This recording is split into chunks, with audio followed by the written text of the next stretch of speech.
Hello? Cheo, alam mo ba yung magaling mong kapatid?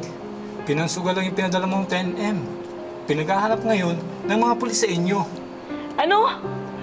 Totoo ba yung sinasabi mo? Totoo yun. Ano naman magagawa ko kung magsisinungaling ako? Siya, sige. Ingat ikaw dyan. Babay na. Ano ba ito nangyayari sa akin? Lahat ng tao humihingi ng tulong. Hindi ko akalain na ganito ang mangyayari.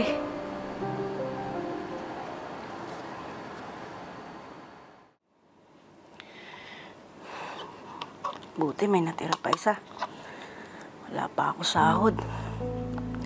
Paano na kaya ako nito bukas? Teka. Sabado nga pala ngayon ah. Kailan mo pa sa luto? Oh! Number ko to ah. Pangalan ko. 15 million pesos? Nananaginip ba ako? Mababayaran ko na lahat ng utang ko. Magpapatayo na ako ng business. Uuwi na ako ng Pilipinas for good.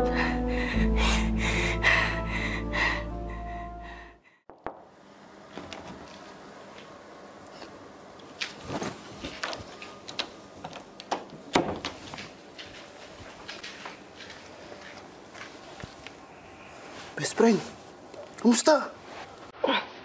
Sikat na sikat ka na sa Facebook ah. Sana all, milyonarya na. Kala ko nananaginip lang ako, best friend. Buti ginising mo ako. Totoo ba talaga nanalo ako ng 15 million? Best friend, nakakayaman. Pwede ba makairam ng 500k? Alam mo namang may plano akong magpunta ng Canada, di ba? Pambabayad ko lang sa agency para ma-process na yung papers ko. Ano ka ba, best friend? Walang problema. Ikaw pa ba? Bayaran mo na lang ako kung kailan okay ka na. Para sa pangarap sa pamilya. Salamat, best friend. Di bale, kapag nasettle na ako sa Canada, mababayaran din kita. Take your time. Basta maging okay ka, makakaluwag. Marami pa naman matitira sa panalo ko, best friend.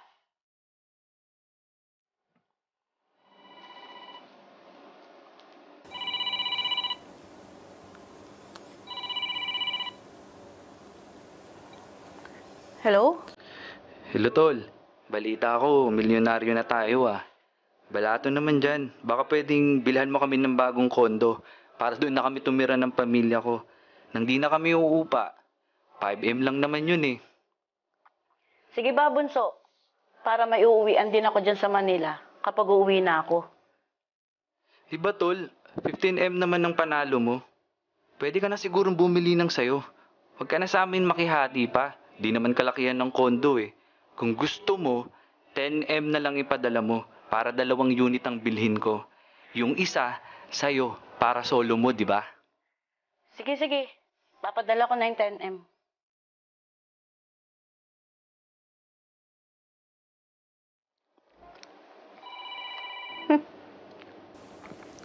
May tumatawag na naman.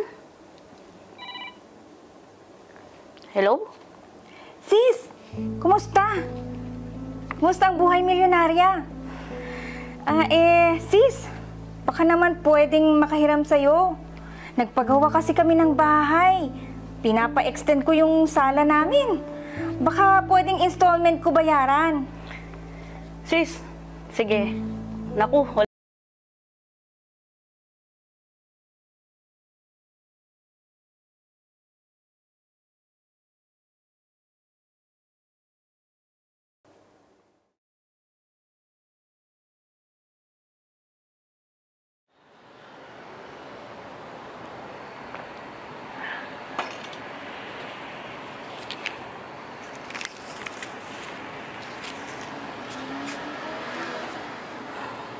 bakit ganito karami ang bills ko? Masyado kasi ako naging mabait sa mga taong humihingi sa akin ng tulong. Ngayon, ako naman ang nawalan.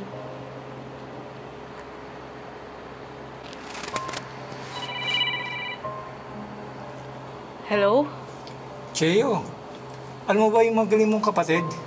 Pinansugal lang yung pinadala mong 10M.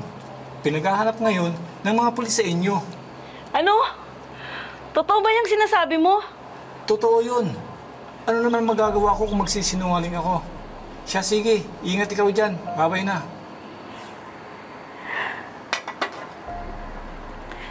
Ano ba to nangyayari sa akin? Lahat ng tao humihingi ng tulong. Hindi ko akalain na ganito ang mangyayari.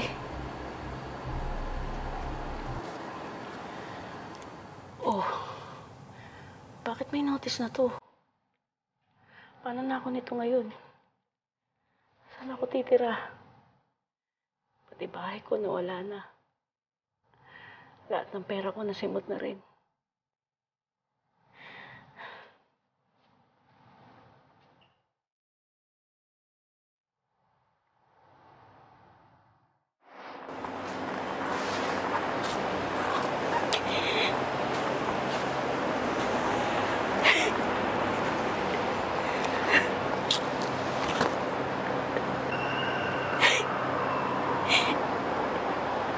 Nagawa kong tulungan ng iba. Ngunit sa proseso, ako nawala ng tahanan. Hindi ko naisip na alagaan ang sarili ko.